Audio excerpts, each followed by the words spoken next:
전능하신 아버지 하나님, 은혜와 사랑을 감사드립니다. 오늘 10월의 마지막 주로 우리 하나님을 예배할 수 있는 기쁨과 소망과 또 은혜를 베풀어 주신 것 감사를 드립니다. 오늘도 주님 앞에 나온 우리 하나님의 백성들을 주님께서 기억하여 주시고 한량없는 주님의 은혜와 위로하심과 축복하심이 예배를 드리는 우리 모든 성도들의 삶 가운데 임하게 하여 주옵소서. 오늘 또한 하나님 앞에 예배드리는 우리 모든 성도들의 마음속에 영과 진리로 우리 하나님을 예배함으로 우리 하나님을 기쁘시게 하는 진정한 산 제사가 되기를 간절히 바라옵고 우리 구주 예수 그리스도의 이름으로 기원하옵나이다. 아멘. 지금은 구약성경 창세기 45장 1절에서 8절 말씀까지입니다. 구약 72쪽에 있습니다. 창세기 45장 1절에서부터 8절 말씀을 공독하겠습니다. 요셉이 시종하는 자들 앞에서 그 정을 억제하지 못하여 소리질러 모든 사람을 자기에게서 물러가라 하고 그 형제들에게 자기를 알리니 그때 그와 함께한 다른 사람이 없었더라. 요셉이 큰 소리로 우니 애굽 사람에게 들리며 바로의 궁중에 들리더라. 요셉이 그 형들에게 이르되 나는 요셉이라 내 아버지께서 아직 살아계시니이까 형들이 그 앞에서 놀라서 대답하지 못하더라. 요셉이 형들에게 이르되 내게로 가까이 오소서. 그들이 가까이 가니 이르되 나는 당신들의 아우 요셉이니 당신들이 애굽의 판자라. 당신들이 나를 이곳에 팔았다고 해서 근심하지 마소서. 한탄하지 마소서. 하나님이 생명을 구원하시려고 나를 당신들보다 먼저 보내셨나이다. 이 땅에 2년 동안 흉년이 들었으나 아직 5년은 가까리도 못하고 추수도 못할지라. 하나님이 큰 구원으로 당신들의 생명을 보존하고 당신들의 후손을 세상에 두시려고 나를 당신들보다 먼저 보내셨나니 그런즉 나를 이리로 보내신 이는 당신들이 아니요 하나님이시라. 하나님이 나를 바로에게 아버지로 삼으시고 그 온 집의 주로 삼으시며 애굽 온 땅의 통치자로 삼으셨나이다. 아멘. 그래서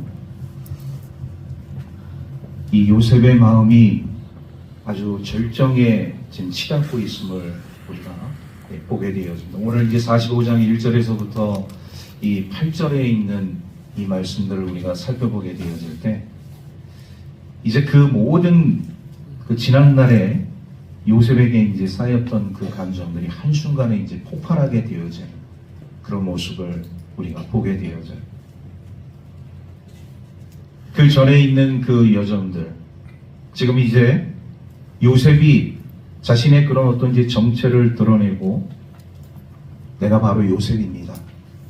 당신들의 동생 요셉입니다. 이렇게 이제 자신의 정체를 밝히게 되어지지만 그렇다고 해서 이 요셉의 형제들 하나가 되어진 것은 아닙니다.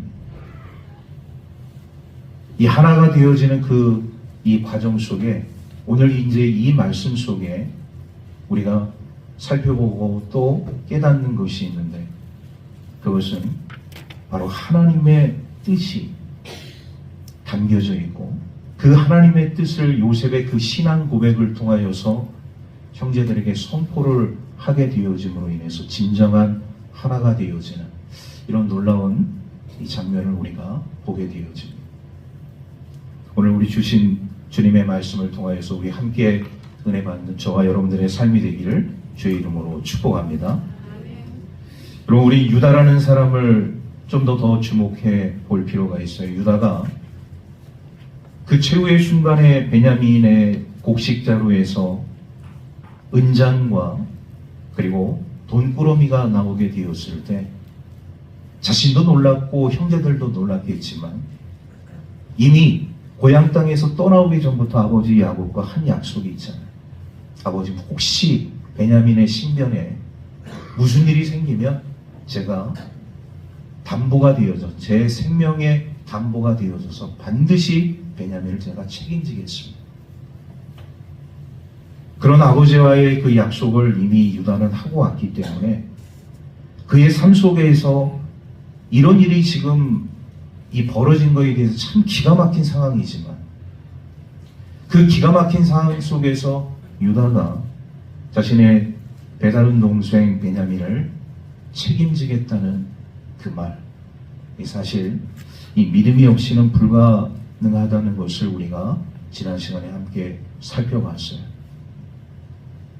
늦게나마 철이 들어서 우리 하나님을 경험하고 이제 믿음의 그런 어떤 반열에 들어와서 삶을 살아가다가 이런 또 뜻하지 않은 일들을 이 유다의 형제들이 경험하게 되어졌을 때 아마 유다의 마음 속에도 그런 마음은 있었을 것 같아요. 그래도 하나님께서 도와주시겠지. 내가 지난 시절에 젊었을 때 방탕하고 방랑한 삶을 살았을 때에도, 내가 도덕적으로 윤리적으로 문제 있는 삶을 살았을 때에도 하나님은 나를 버리지 않고 나와 함께 하셨지 아니했는가. 그런 하나님께서 오늘 이런 이 절박한 상황 가운데 놓여졌는데 그래도 나를 도와주시겠지. 이런 생각을 유다도 가지고 있었을 거예요. 그런데 지금 상황이 여의치 않습니다. 우리가 44장까지의 말씀을 쭉 살펴본 그 결과를 우리가 보게 되어지면 이제는 돌이킬 수 없는 베냐민이라는 동생을 이제 애굽 땅에 놔두고 자신들만 돌아가야 한다는 그런 기가 막힌 그 상황 속에 놓여지게 되어질 때 이 유다라는 사람의 그 마음 속에 예전도 그랬고 지금도 마찬가지지만 하나님께서 그래도 이 어려운 상황을 벗어날 수 있게끔 도와주시겠지. 그런 일말의 희망은 가지고 있었을 거예요. 그런데 점점 상황은 악화가 되어집니다. 더 절망적이고 더 위기 가운데 이 몰아붙이는 우리 하나님의 그런 이 삶에 의해서 유다도 마찬가지고 유다의 형제들도 마찬가지고 해결 방법이 없는. 오늘 우리들의 이 삶 가운데도 마찬가지라고 생각이 되어집니다. 오늘 우리들의 삶 가운데도요, 좀 믿음으로 내가 살려고 하고 신앙적으로 우리 하나님을 의지하려고 하는 그런 상황 가운데 찾아오는 애매한 그런 고난, 환난, 역경, 이런 상황들이 우리의 삶을 참으로 뜻하지 않은 상황으로 몰고 갈 때가 있어요. 그랬을 때 우리 믿음의 사람들도 마찬가지. 이런 상황 속에서 그래도 하나님께서 도와주시겠지. 하나님이 도와주시지 않으면 나는 전혀 살아갈 수가 없다. 이런 마음들이 우리 그리스도인들의 마음 속에 놓여지게 되었죠. 그런데 오늘 이 유다처럼 말이죠. 하나님의 도움이 절실한 그런 상황 가운데 마치 하나님께서 도와주시지 않는 그런 상황들이 연출이 되게 돼요. 이 상황 속에서 우리 그리스도인들은 두 가지를 선택할 수밖에 없습니다. 어떻게 보면 좀 긍정적인 요소는 없을 것 같아요. 하나님을 그래도 끝까지 믿으면서 내가 망하는 길. 또 다른 하나는 하나님 배신하고 세상에 불복하는 길. 절체절명의 상황 가운데서 이 두 가지 상황만을 선택할 수 없는 그런 상황들이 우리의 삶 가운데 있을 수 있다는, 오늘 유다처럼. 여기서 우리가 참고적으로 하나 생각할 것은, 그래도 내가 하나님을 믿고 의지하는데 망하는 게 말이 되는가? 여기서는 그냥 완전한 망함이 아닙니다. 오늘 유다도 마찬가지고 오늘 우리 그리스도인들의 삶도 마찬가지고, 망하는 것처럼 보이지만, 실패하는 것처럼 보이지만 하나님께서는 그런 상황과 환경을 통하여서 우리 하나님의 사람들의 그 삶을 유심히 관찰하고 끝까지 보신다는 사실입니다.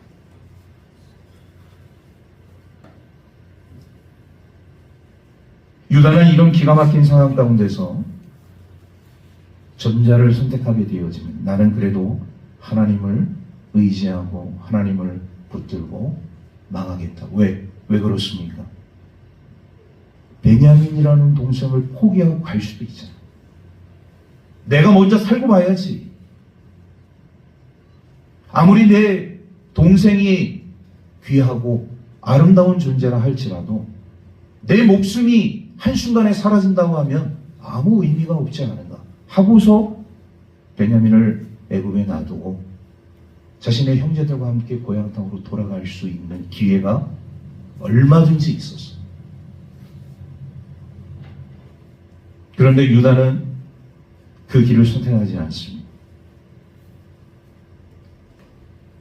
내가 이 애굽의 노예로, 애굽의 종으로 남을지언정 저는 베냐민을 버리고 고향 땅으로 돌아가지 않겠습니다. 이게 바로 유다의 마음. 우리는 유다의 마음을 다시 한번 살펴봅니다. 왜 유다가 이런 우리가 상식적으로 생각할 때 바보 같은 결정을 했을까? 충분히 살아갈 수 있는 길이 있고 자신의 안위를 돌볼 수 있는 길이 얼마든지 있었음에도 불구하고 왜 유다는 극구 자신이 애굽에 남아서 종이 되고 노예가 되는 길을 선택했습니다. 다시 유다의 옛 삶을 우리가 조명해 보게 될 때 그는요 가장 중요한 것이 뭐냐, 하나님을 만났다. 하나님을 발견했다. 하나님을 발견하고 하나님을 만났다는 그 사실은 무엇이냐? 한마디로 말씀드리면 인격적인 하나님을 체험한다. 내가 알고 있는 하나님은 나를 버리거나 나를 절망의 구렁텅이나 나를 완전히 파괴시키는 그런 하나님이 아니시고 나를 그렇게 어려운 상황 가운데서 그 삶을 몰고 가셨지만 끝내는 나를 그 절망의 늪에서 나를 건져주시고 나를 치유하여 주시고 나를 회복시켜 주시고 나를 은혜의 삶으로 인도해 주시는 하나님, 그 하나님, 인격적인 하나님을 유다는 경험했다는 사실. 그래서 그는요 변화되기 이전과 이후의 삶이 완전히 180도 다른 삶을 살았던 인물 중에 한 사람입니다. 하나님을 만난 그 기쁨과 감격과 행복이 내가 비록 하나님을 의지하고 하나님을 신뢰하면서 망하는 길을 내가 선택한다 할지라도 전혀 비교 불가의 삶. 내가 이런 상황 속에 삶을 살아간다 할지라도 내가 전에 만난 우리 하나님을 내가 알고 있기 때문에 내가 지금 당장 실패한다 보일지라도 망한다 생각할지라도 그것은 나의 삶 가운데 나의 신앙 가운데 중요한 요소는 아니다. 나는 그럼에도 불구하고 우리 하나님을 신뢰한다. 이게 바로 유다의 마음이었던 거예요.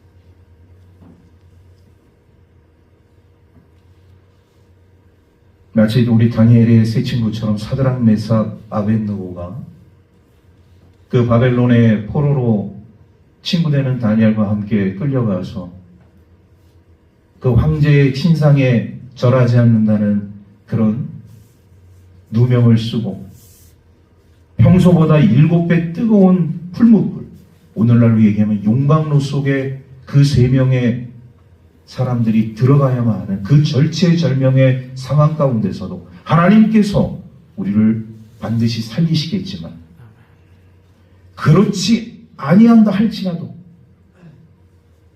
우리는 절대로 하나님을 버리지 않겠다는 다니엘의 세 친구 사드락, 메삭, 아벳느고의 그 신앙처럼 오늘 이 유다의 삶 가운데도 하나님이 나를 지금 당장은 도와주시지 않는다 할지라도 나는 내 삶이 실패하고 망한다 할지라도 나는 전능하신 하나님을 그럼에도 불구하고 붙들겠습니다.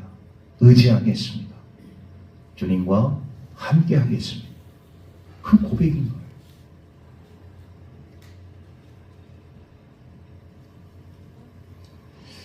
오늘 우리 그리스도인들이 믿음을 가지고 삶을 살아가게 되어질 때 이 보이는 대적과 보이지 않는 대적을 우리가 대처하게 되어질 때 여러분 우리의 삶 가운데에서 정말 중요한 것이라고 생각하는 것이 있어요. 많은 그리스도인들이 불확실한 미래가 우리 삶 가운데 최대의 적이다. 이렇게 생각하는 그리스도인들이 많습니다. 틀린 말은 아니에요. 그러나 더 우리가 생각해야 할 것이 뭐냐? 그 불확실한 미래 뒤에서 그 모든 배후를 조정하는 악의 세력. 이런 세력들이 우리의 믿음과 신앙을 파괴시키고 무너뜨리고 있기 때문에 오늘 우리 그리스도인들의 삶 가운데 있어 중요한 것은 뭐예요? 불확실한 미래, 그 미래 뒤에서 이 모든 배후를 조정하고 있는 악의 세력. 이 세력들과의 영적인 싸움이라는 것을 우리가 깨닫게 되어집니다. 유다의 형제들이 지금 왜 이렇게 꼬이는 삶을 살아가고 있습니까? 왜 이렇게 복잡하고 어려운 그런 상황 속에 내몰리고 있습니까? 사실 애굽에 총리되는 요셉이 그 지금 악역을 감당하고 있어요. 지금 형제들을 테스트하고 있어요. 상식적인 상황이 아니라 비상식적인 상황 속에서 한 번은 스파이로 또 다른 한 번은 도둑으로 그들을 몰고 가면서 정말 이 형제들이 우리 하나님의 사람으로서 변화된 삶을 살고 있는지, 과거의 그 모든 그 죄를 지금 잊어버리고 삶을 살고 있는지, 아니면 그 죄 의식 속에서 죄책감을 가지고 나름대로 변화된 삶을 살려고 몸부림치는 삶을 살고 있는지, 요셉은 그것을 확인하고 싶었어요.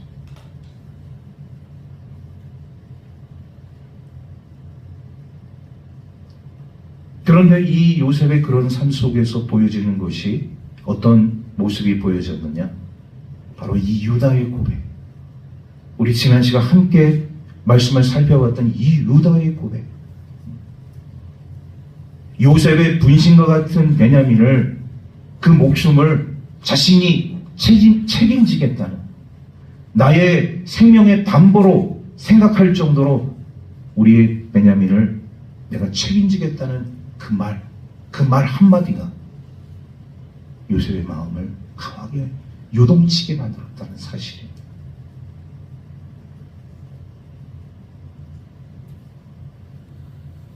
여러분, 오늘 우리 그리스도인들의 이 삶 가운데 있어서요, 중요한 것은 뭐냐?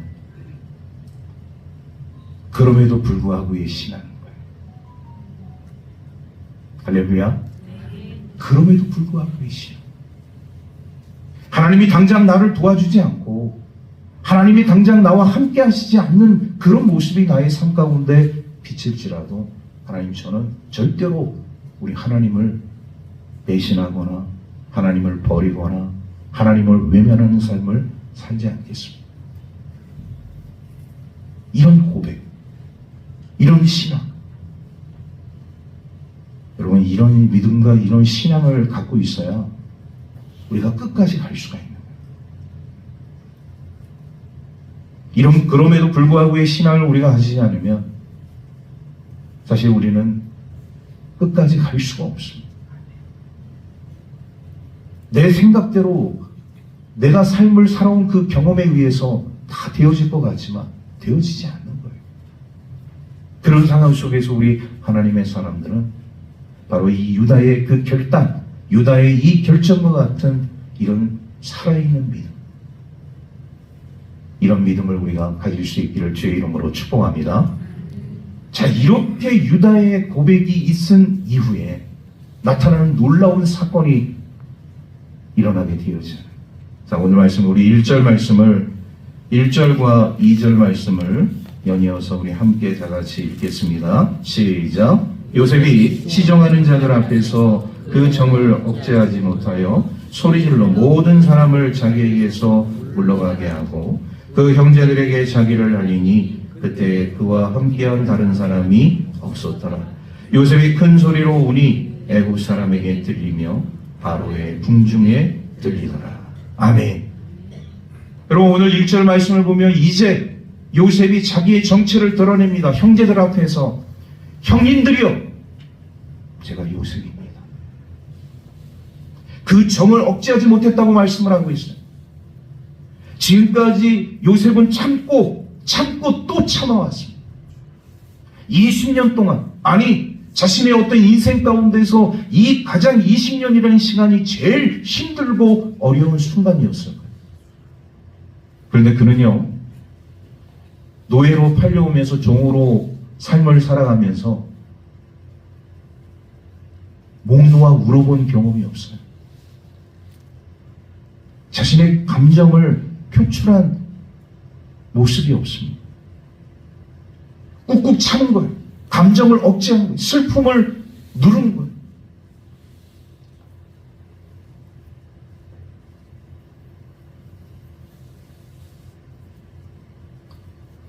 오늘 우리들의 삶 가운데요, 이런 사람들이 있어요. 나이는 어린데 굉장히 조숙한 사람이 있어요. 그리고 아주 완벽한 사람이 있어요. 감정도 잘 컨트롤하고, 그리고 그 나이에 비해서 굉장히 성숙한 이런 사람들이 있습니다. 여러분, 이런 사람들이 과연 우리가 생각할 때 정상일까요? 나이가 어린데 너무 조숙하고 자신의 그 감정 컨트롤이 완벽해요. 정상적인 삶일까요? 정상적인 삶이라고 볼 수가 없습니다. 요셉에게 있어서 자신이 17살에 이런 충격적인 큰 사건을 맞이했잖아요. 그 누구에게도 하소연할 수 없고, 그 누구에게도 자신의 그 심정을 토로할 수 없는 그 절체절명의 그 상황을 혼자 다 감내하면서, 인내하면서, 감정을 사귀면서 억누르게 되어져요. 감정을 표출하지 않았습니다. 어디 가서 하소연하지 않아요. 그러다 보니까 요셉의 이런 감정 속에, 내면 속에 엄청난 통제와 억압이 있었다는 것을 우리가 보게 되죠. 그 엄청난 통제와 억압의 감정, 이것이 오늘 이 45장 1절 말씀에 해소되어지는 놀라운 은혜의 역사를 우리가 경험하게 되어집니다. 여러분, 이런 부류의 사람들은 말이죠, 어떤 마음을 가지고 있느냐? 나는 나를 꼭 반드시 지켜야 돼.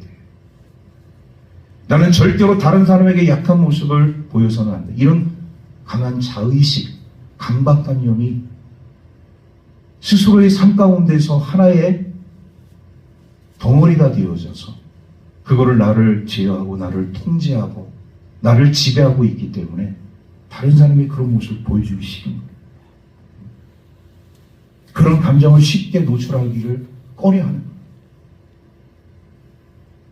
그런데 그런 사람들의 마음 속에는 어떤 마음이, 어린아이 같은 마음이 있다. 이런 고독과 이런 외로움이 하나의 큰 상처의 덩어리가 되어져서 그냥 누르고 있는 것이 삶을.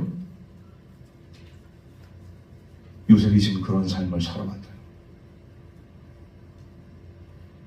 엄청난 외로움과 고독감이, 상실감이, 그 슬픔과 이 상처가 아물지 않고 지금 하나의 덩어리로 가슴 한 구석에 남아있었던 것이죠. 그런데 그 상처의 응어리, 그 상처의 덩어리가 지금 해소되어지는 모습을 우리가 보게 되어지. 그 정을 억누르지 못하고, 그 형제들, 지금까지 자신이 쭉 이렇게 정말 모진 방법을 통해서 형제들 테스트했잖아요. 스파이로 몰아가면서, 도둑으로 몰아가면서 이 형제들이 변했는지 변하지 않았는지 그것을 눈으로 확인해야지만이 자신의 그런 어떤 이후의 삶을 결정할 수밖에 없었던 요셉의 모습을 우리가 바라보면서, 요셉 한 사람이 가지고 있는 이런 어떤 외로움의 장벽이, 고독의 장벽이, 상처의 장벽이 어마어마하게 컸던 것을 우리가 깨닫게 되어지. 자, 그런데 그 장벽이 한순간에 와르르 무너지게 되어진 계기, 바로 형제 유다의 신앙 고백. 그 형제 유다의 신앙 고백을 통하여서 지금까지 꼭꼭 잠궈왔던 요셉의 마음이 풀리면서 말이죠, 그 감정이 회복되어지는 이런 모습을 우리가 보게 되어집니다. 우리 개역 한글에서는 사실 이 요셉의 이런 장면을 통곡했다, 이렇게 개역 한글에서는 말씀을 하고 있습니다. 오늘 2절 말씀을 보니까 이렇게 그 표현을 이렇게 말씀하고 있어요. 요셉이 큰 소리로 오니, 이 통곡했다는, 대성 통곡했다는. 얼마나 대성 통곡했으면 바로의 궁까지 이 요셉의 통곡 소리가 들릴 정도로 엄청난 통곡을 했다.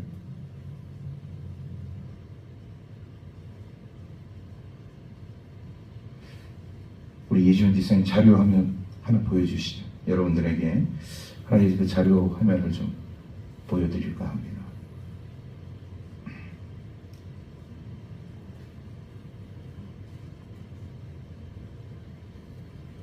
한번 소리를 한번 잘 들어보세요.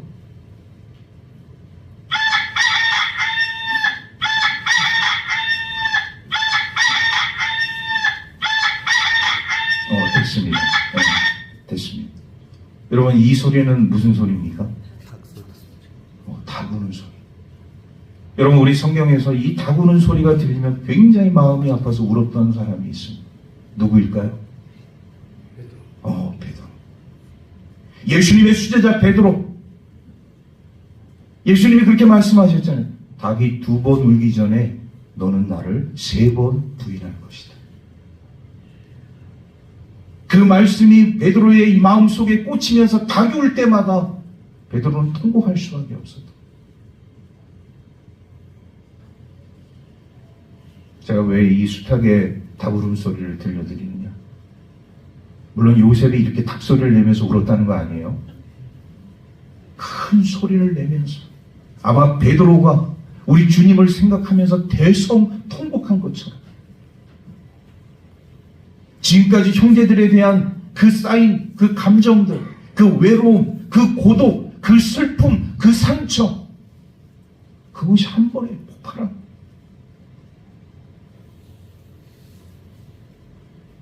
이것이 정상적인 모습인 것이죠. 여러분, 오늘 우리들의 삶 가운데 있어서 정말로 어떤 그런 이 감정의 카타르시스가 우리의 삶 가운데 나타나지 않으면 우리는 스트레스를 받아서 죽을 수도 있어요. 그런데 요셉은 오늘 이 말씀을 보면서 큰 소리로 울었다고 말씀을 하고 있습니다. 그 정을 감추지 못하고, 그 정을 억누르지 못하고, 그 유다 형의 아름다운 신앙 고백을 통해서 이제는 형들이 변했구나, 달라졌구나.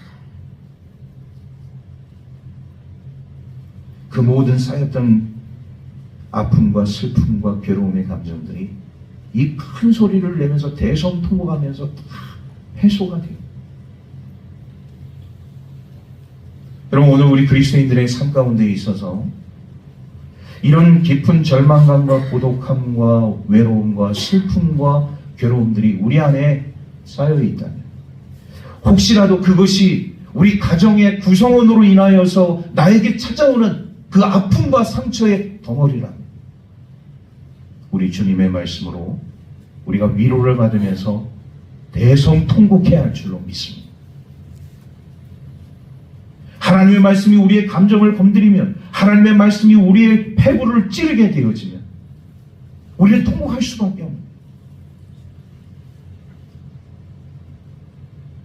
우리의 그 상한 모든 감정들을 우리 하나님 앞에 우리가 쏟아놓는 유일한 길은 말씀 앞에 서는 길임을 우리가 깨닫게 되어집니다. 주님의 말씀을 우리가 들어야 하는 이유가 바로 여기에 있는 거예요. 여러분, 우리가 주님의 말씀 듣지 않잖아요. 그럼 세상의 모든 이런 되어지는 일들을 값과 을로만 생각을 해요. 그런데 하나님의 말씀을 듣고 이 문제 앞에 우리가 서게 되어지면 완전 관점이 달라집니다. 하나님께서 나를 위로해 주신, 하나님께서 나를 사랑해 주신, 하나님께서 나를 버리시지 않냐고 지금 나와 함께 하시는구나. 이거를 하나님의 말씀을 통해 깨닫게 되어져요. 요셉은 형제들 앞에서 자신의 감정을 제어하지 못하고 대성통곡하고 있습니다. 지난날의 모든 감정들이 좀 씻겨져 내려가는 그런 상황이라고 볼 수가 있는 것이죠. 형제들에 대한 미움과 증오와 불신의 감정들이 다 사라지게 되어지는 은혜의 시간이 아닐 수가 없습니다. 그 광경을 바라보고 있는 그 형제들의 마음, 성경에 나와 있지 않지만 제가 생각할 때는 같이 울었을 것 같아요. 같이. 요셉과 함께 같이 울었을 것 같아요. 20년의 그 시간 동안에 지금까지 말 못하고 있었던 그 감정들, 형제들 사이 속에서도 이런 것들이 한순간에 다 눈 녹듯이 녹아버리는, 해소되어지는 은혜의 시간이 지금 펼쳐지고 있음을 우리가 보게 되어집니다. 할렐루야. 여러분, 우리도요, 이런 마음들이 있으면 하나님 앞에 대성통곡할 필요성이 있어요. 누가 알아주거나 알아주지 않거나 우리 하나님과 나와의 그 관계 속에서 되어지는 그 모든 상황 속에서 이런 아픔과 절망과 슬픔과 괴로움이 있다면 하나님 앞에 나아가서 대성통곡하십시오. 그러면 우리 하나님께서 우리를 위로해 주시고 우리를 사랑해 주시고 우리를 축복해 주시는 줄로 믿습니다. 여러분, 요셉의 이런 모습을 지켜보고 있는 우리 형제들의 모습은요, 함께 그렇게 울면서도 너무나도 지금 당황스럽잖아요. 왜 당황스러우냐? 첫 번째, 죽은 줄 알았던 동생 요셉이 지금 자신들의 눈앞에 살아있다. 두 번째, 그것도 너무나도 놀라운 일인데 지금 그 동생 요셉이 애굽의 총리로 자신들의 앞에 서 있다는 이 사실, 이 형제들 앞에서 이게 얼마나 충격적인 일입니까? 얼마나 놀라운 일입니까? 그런 이렇게 죽었던 형제를 만난 것도 너무나도 감사하고 기쁘고 행복했는데 순간 두려움이 또 몰려올 수밖에 없는, 그렇잖아요. 우리는 지금 미천한 사람들이고 우리가 죽은 줄로 알았던 요셉은 지금 애굽의 막강한 권력을 갖고 있는 이인자, 총리의 자리에 있으니 이 형제들의 마음이 제가 생각하기에도 썩 그렇게 유쾌하지는 않았을 것 같아요. 너무 반갑기도 하지만 너무 기쁘기도 하지만 그러나 그 마음 한켠에는 좀 불안함이 없지 않아 있는 우리 형제들의 마음. 자, 오늘 말씀, 우리 4절 말씀을 우리 함께 다 같이 읽도록 하겠습니다. 시작. 요셉이 형들에게 이르되 내게로 가까이 오소서. 그들이 가까이 가니 이르되 나는 당신들의 아우 요셉이니 당신들의 애굽의 한 자라.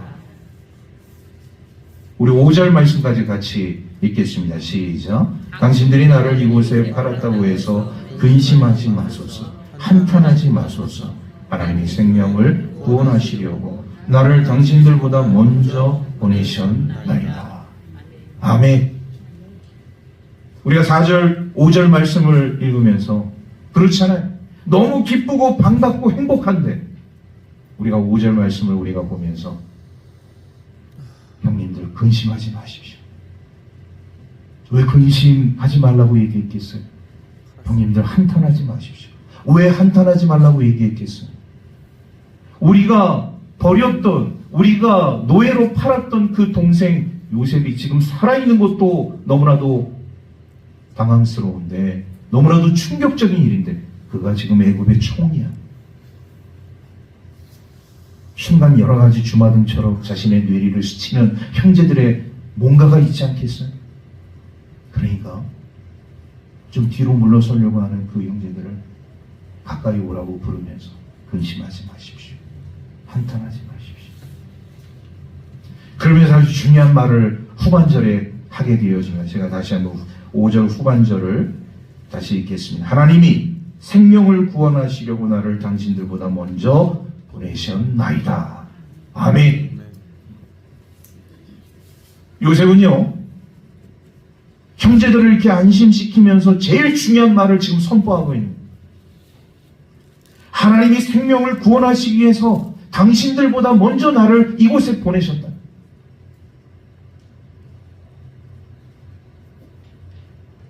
우리 하나님의 뜻을 선포하고 있는 요셉의 모습. 왜 나에게 이런 기가 막힌 일이 일어나게 되었는가? 내가 왜 노예로 팔려오게 되었는가? 왜 내가 억울하게 감옥살이를 할 수밖에 없었는가? 왜 하나님께서 7년 흉년, 7년 풍년, 7년 흉년이라는 이런 기가 막힌 꿈과 그 해석을 통하여서 나를 이 애굽 땅에서 애굽의 총리로 만드셨는가? 이 모든 것들을 이제 설명하기에 앞서 요셉은 하나님께서 나를 보내신 그 목적을 형제들에게 먼저 선포하고 있는, 하나님이 생명을 구원하시기 위해서 전 세계에 있는 사람들, 곡식이 없어서 굶어 죽으려고 하는, 굶어 죽기에 놓여져 있는 그 사람들을 구원하시기 위해서, 우리 가족을 구원하시기 위해서 나를 형님들보다 먼저 이 애굽 땅에 보내셨다. 이 하나님의 놀라운 구원의 계획, 이 하나님의 놀라운 구원의 계획을 요셉이 형제들에게 선포하고 있는 것이에요.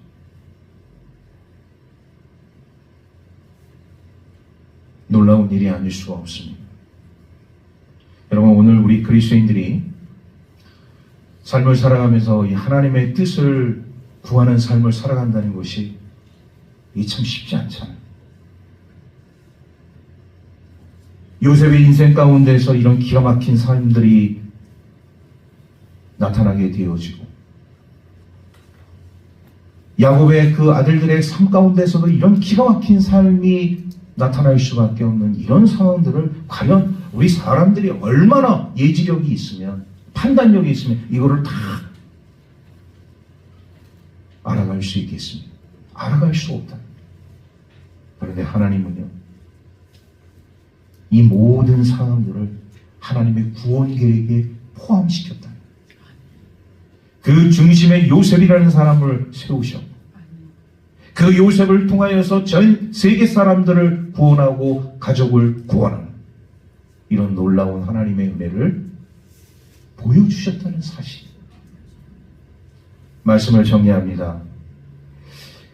이 놀라운 그 은혜의 시작은 어디서부터 시작이 되었느냐? 유다의 결단과 유다의 믿음이었다. 유다의 결단이 아니었으면, 유다의 믿음이 아니었으면 이런 역사적인 일이 일어날 수 없었는데, 유다라는 사람이 정말로 우리 하나님의 은혜를 경험하고 잊지 아니하고 그것을 요셉에게 보여줌으로 인해서 지금까지 형제들을 의심하고 형제들을 테스트했던 요셉의 마음이 눈 녹듯이 누우면서 긴 어둠을 헤쳐갈 수밖에 없는 그 삶 속에 밝은 태양이 떠오르는 것처럼 진리의 아침이 요셉과 요셉의 형제들의 삶 가운데 비치게 되었다는 사실. 여러분, 우리가 새벽이 깊어지면 깊어질수록 우리가 깨닫는 것이 있어요. 뭐냐? 아, 이제 얼마 되지 않으면 밝은 아침이 되겠구나. 새벽이 깊어지면 깊어질수록, 고난이 깊어지면 깊어질수록 우리 하나님의 은혜의 해는 우리에게 더 가까이 오게 되는 줄로 믿습니다. 오늘 여러분들의 삶 가운데 지금까지 잘 참아오셨어요. 힘들고 어려운 순간들이 있음에도 불구하고 잘 믿음으로 참아왔습니다. 여러분, 이 믿음을 우리가 한순간에 잃어버려서는 안 되지 않습니까?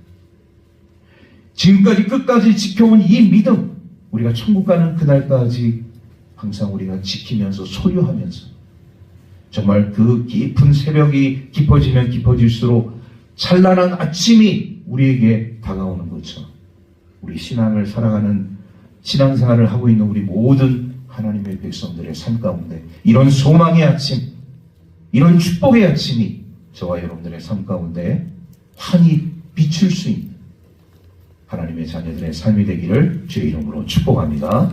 기도하겠습니다. 하나님, 은혜를 진심으로 감사드립니다. 오늘도 이 아침에 우리 하나님을 예배하며 우리 하나님의 말씀을 들을 수 있는 은혜의 시간으로 인도하여 주신 거 감사를 드립니다.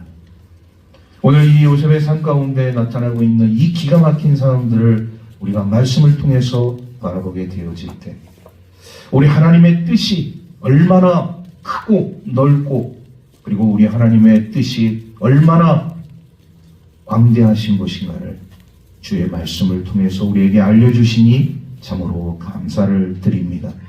우리 삶 가운데 수많은 고난과 역경, 슬픔과 상처와 아픔, 이것 또한 우리 하나님의 구원 계획에 다 포함되어져 있다는 것을 우리가 믿으며 소망의 아침을 기다리며 주님과 함께하는 삶을 살아갈 수 있는 주의 백성들의 삶이 되게 하여 주옵소서. 모든 것 감사드리며 우리 구주 예수 그리스도의 이름으로 기도하옵나이다. 아멘.